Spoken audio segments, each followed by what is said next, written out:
మీ business ఏదైనా మీ ఊర్లో promotion చేయాలంటే అది సుమన్ టీవీతోనే సాధ్యం. ఇప్పుడే సంప్రదించండి. పులివర్తి నాని గారి మీద స్ప్లిట్ ఆఫ్ ఏ సెకండ్లో అరక్షణం గ్యాప్లో ఆ సమ్మెట భుజం మీద పడి ఆయన ఈరోజు బ్రతికున్నారు. లేదంటే వాళ్ళు చేసిన ఈ దుశ్చర్యకి మరి ఏమై ఉండేదో ఆ ఊహే చాలా భయంకరంగా ఉంది. ఎప్పుడూ కూడా 20 సంవత్సరాల క్రితం అది కూడా ఈ ప్రాంతంలో కాదు, అదర్ పార్ట్ ఆఫ్ చిత్తూరులో ఏవో జరిగినాయని విన్నాం. కానీ మరి ప్రశాంతమైన ఆధ్యాత్మిక నగరమైన మరి తిరుపతికి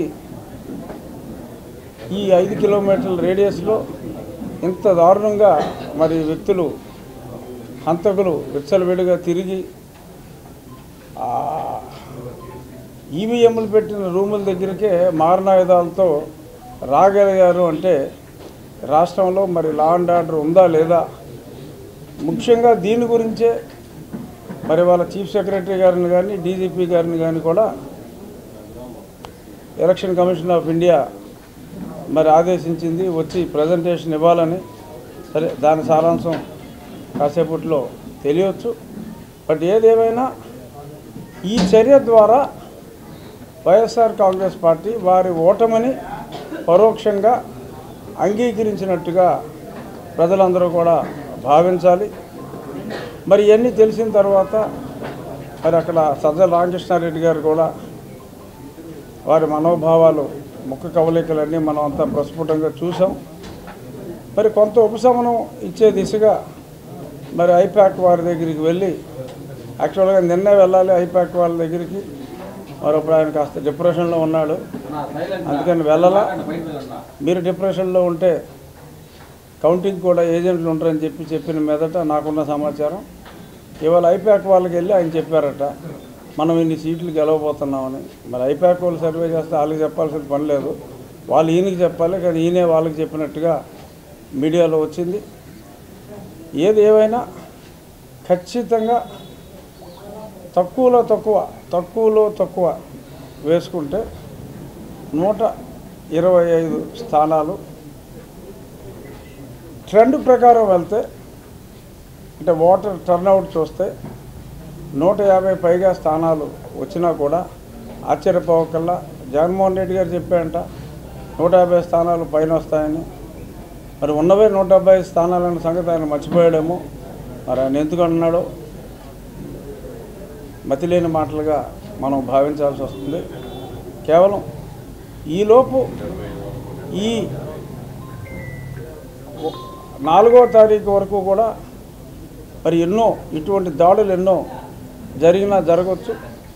అందరూ కూడా తెలుగుదేశం నాయకులు, తెలుగుదేశం పార్టీ సీనియర్ క్యాడర్ అందరూ కూడా చాలా చాలా చాలా అప్రమత్తంగా ఉండవలసిన అవసరం ఉంది. 4వ తారీఖు రిజల్ట్స్ వచ్చిన రోజు కూడా, ఎందుకంటే మరి చాలామంది ఉమ్మినేని శ్రీనివాసరావు గారు చెప్పారు, ఎవరో పందాలు అయితే కాయకండ్రా బాబు అని చెప్పి ఇందాక నేను చూసా.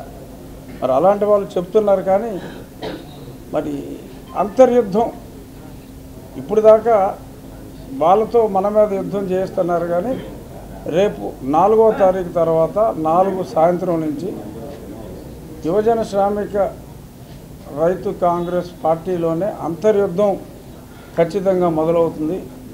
మీ వలన మేము ఇంత దారుణంగా నాశనం అయ్యాం, మేము రోడ్డును పడ్డాం, మీరు ఇలాగ 150 సీట్లు వస్తాయని 25 సీట్లకే పరిమితం అవటం, దానివల్ల మేము ఆర్థికంగా సామాజికంగా అన్ని రకాలుగా దెబ్బతిన్నామని చెప్పి ఒక రెవల్యూషన్ విత్ ఇన్ ది పార్టీలోనే, వాళ్ళ పార్టీలోనే రెవల్యూషన్ వస్తుంది. మన మీద చేసే ఈ దాడులకి అప్రమత్తంగా ఉండవలసిన అవసరం ఉంది.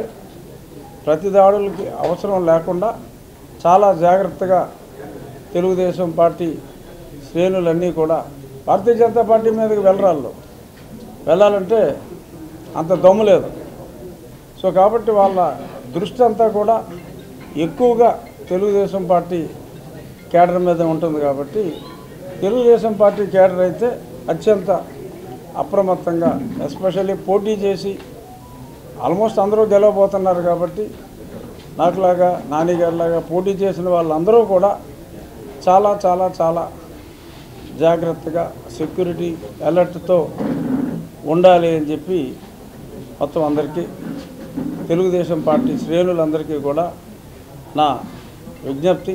ఏ కష్టం వచ్చినా చంద్రబాబు నాయుడు గారు పైన చూసుకోవడానికి ఉన్నప్పటికీ ఇలాగా ఈ రకంగా దాడులు చేసి మరి త్రుటిలో ప్రాణం కాపాడుకున్నారు నాని గారు.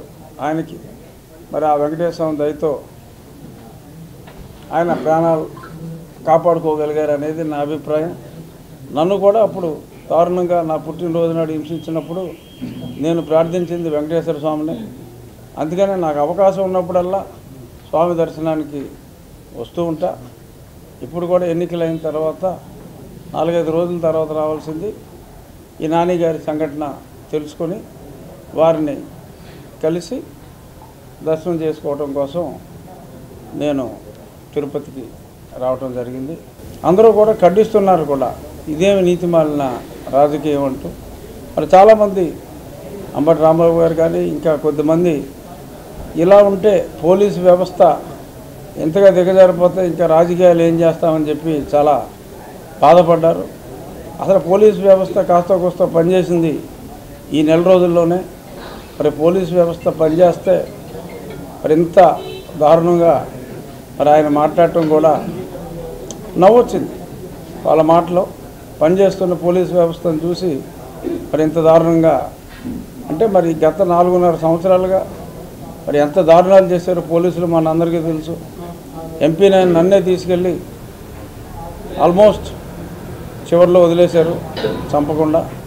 మరి అంత దుర్మార్గాలు చేసేవాళ్ళు. బట్ ఈ నెల రోజులు ఖచ్చితంగా పోలీసులు చాలా వరకు అంటే పూర్తిగా నేను వారికి సపోర్ట్ చేయట్లా. ఇంకా ఇక్కడ నిన్నగాక మొన్న కూడా చాలామందిని ట్రాన్స్ఫర్ చేశారు. అయినప్పటికీ కూడా చాలా చోట్ల పోలీసుల్లో ఆ పరివర్తన వచ్చింది.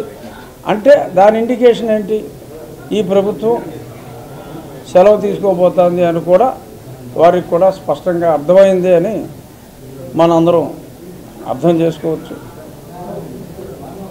ఏమైనా ప్రశ్నలు అడిగితే అడగండి. అంటే ఒక రకంగా ఇప్పుడు ముఖ్యమంత్రి పాలన ఏమీ లేదు. మరి ఇప్పుడు ఈ సంఘటనలన్నీ చూసి వాళ్ళు పిలిచిన తర్వాత ఆ చీఫ్ సెక్రటరీని కూడా మార్చవచ్చు. డీజీపీ ఖచ్చితంగా ఆయన వైఫల్యం కాకపోతే ఇంకెవరి వైఫల్యం?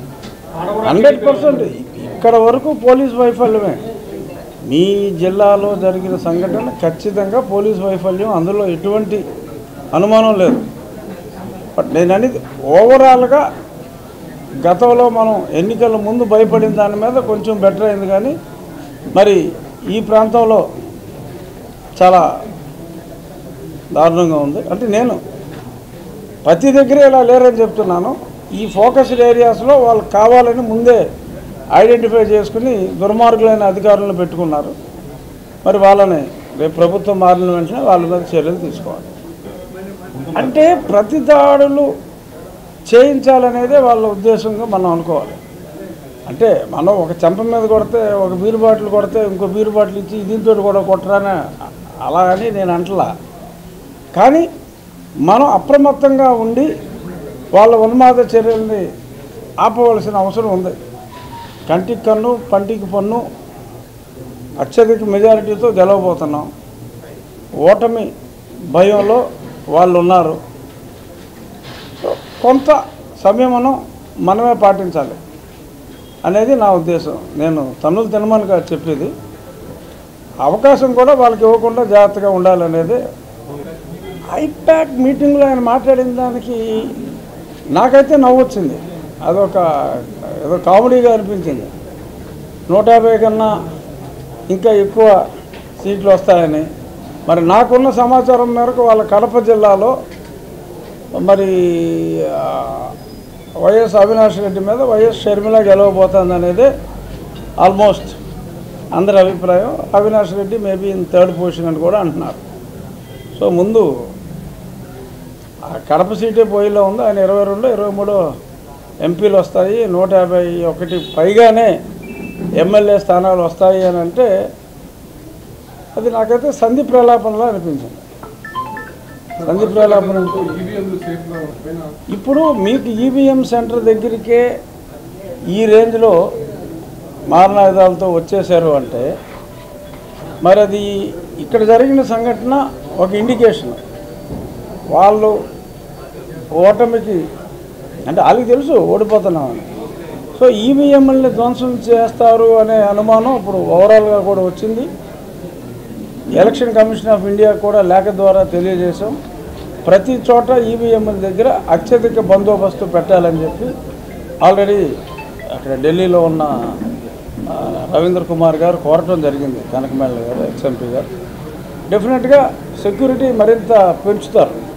అదర్వైజ్ వీళ్ళు ఈవీఎం బాక్సులు బదులు కొట్టి మళ్ళీ రీపోలింగ్ అయితే మళ్ళీ ఎలక్షను అడిగే దిశగా కూడా వాళ్ళు వెళ్ళొచ్చు. అటువంటి ఉన్మాద స్థితిలోనే వాళ్ళు ఉన్నారన్నమాట వాస్తవం. బట్ ఎలక్షన్ కమిషన్ చాలా సీరియస్గా తీసుకుంటుంది ఇటువంటి. ఎందుకు ఇవాళ మనకి ఈవినింగ్ ఆ డీజీపీ వాళ్ళు బయటకు వచ్చిన తర్వాత వాళ్ళ ప్రెస్ మీట్లో కానీ వీటిల్లో తెలుస్తుంది. అసలు సిఎస్ గారిని మార్చేస్తే గొడవలు మంచి అధికారులు అదే అది అన్నీ జరిగినాయి, అన్ని విజువల్స్ కూడా ఉన్నాయి. దురదృష్టం. మనం ఏం చేయాలన్నా ఇప్పుడు కొన్ని నియోజకవర్గంలో చాలా ప్రశాంతంగానే జరిగింది. కాకపోతే జగన్మోహన్ రెడ్డి గారు ఇంకొక అభ్యర్థిని తెలుగుదేశం ముసుగులో ఆయనే బాగా ఫండ్ చేసి ఆయన ఇద్దరికి ఫండ్ చేయవలసి వచ్చింది. ఏం చేసినప్పటికీ ఘోరమైన పరాజయం ఉంటుంది. పిఠాపురం ఆయనకి 55,000 రేంజ్లో మెజార్టీ. కళ్యాణ్ గారు చాలా ఎక్కువ డబ్బు ఇచ్చారు. అయినప్పటికీ కూడా చూద్దాం ఎక్కడికి వెళ్తారని. ఆఫీసర్లు ఉండాలిగా, ఇక్కడే ఉంటారు. దాని మీద ఎంక్వైరీలు ఉంటాయి, అందరి మీద ఉంటుంది ఎంక్వైరీ. ఇప్పుడు నన్ను ఒక 5 ఆఫీసర్లు హింసించారు. ఓ డీజీపీ ర్యాంకులో ఉన్న అతను మానిటర్ చేశాడు. సో వీళ్ళందరినీ వదిలేదేమీ లేదు.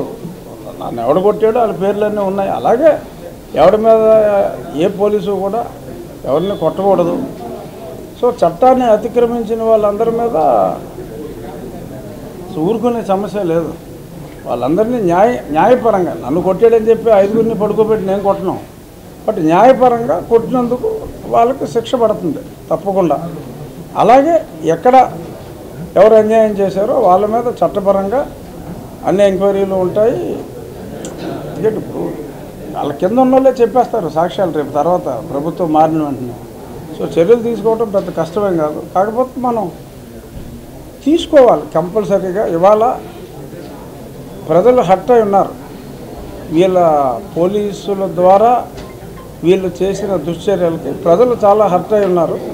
సో డెఫినెట్గా ప్రజలు కూడా వాళ్ళు చేసిన అన్యాయాలకి వాళ్ళు శిక్షించబడాలి అనే కోరుకుంటున్నారు. వీళ్ళు శిక్షించాలి అని కోరుకోవట్లేదు. బట్ తప్పు చేసిన వాళ్ళు శిక్షించబడాలి అని ప్రజలైతే కోరుకుంటున్నారు. డెఫినెట్గా ఆ ప్రజల కోరిక ఖచ్చితంగా నెరవేరుతుందని నేను అనుకుంటున్నాను. లోకేష్ గారు కూడా క్లియర్గా చెప్పారు.